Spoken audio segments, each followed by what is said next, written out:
Hey guys, it's Jeff, and here at Tech Review, we've been trying to expand our content, and hopefully this new computer build will help us do that. Recently, we built up a brand new system which I personally think is somewhat of a head turner. Honestly, this build was a bit frustrating at times, but now everything has come together and I'm actually really enjoying it. By the way, throughout this video, if you see some things that you don't like or maybe have some suggestions of things that we should replace or add to this build, let me know in the comment section down below because I would really love to get some feedback. So first thing is first, we have to start out with some appreciation for this case. This is the Cooler Master H500P, which features these two massive 200mm fans at the front here, which also houses some RGB lighting. The front panel is plastic, but the side panel, which shows us all of the goods inside, is a tempered glass panel, which looks absolutely amazing. To open up the side here, all you have to do is get a coin and turn this little screw and the glass will sort of just fall out.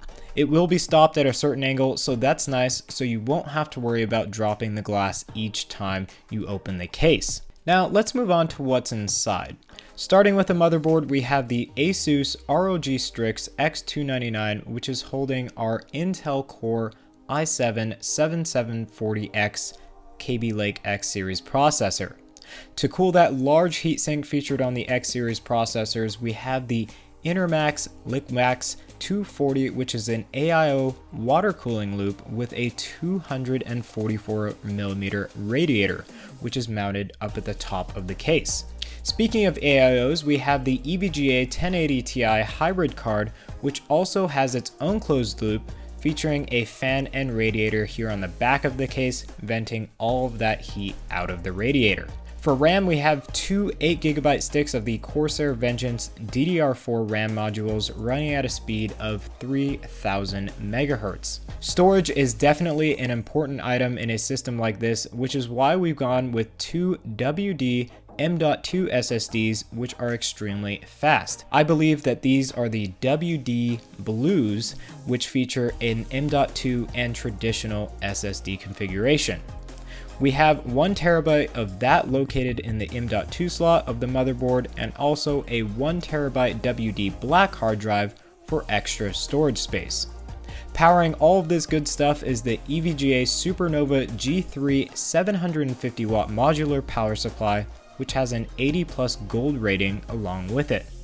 Overall, this system was actually quite easy to build in this case. Cable management was quite easy to navigate, and overall, it's quite easy to hide some of the chaos that comes with builds like these. The only thing that we had trouble with was getting our hands on parts, but companies like WD and EVGA helped us out a lot. And I'd just like to thank both of you, WD for providing us our M.2 drives, and EVGA for solving some of our issues with our 1080 Ti. So that's our build in the Cooler Master H500P.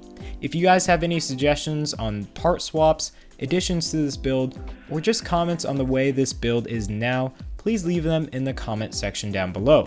If you've also built in the H500P, send us some pictures of your own build because we'd love to check them out.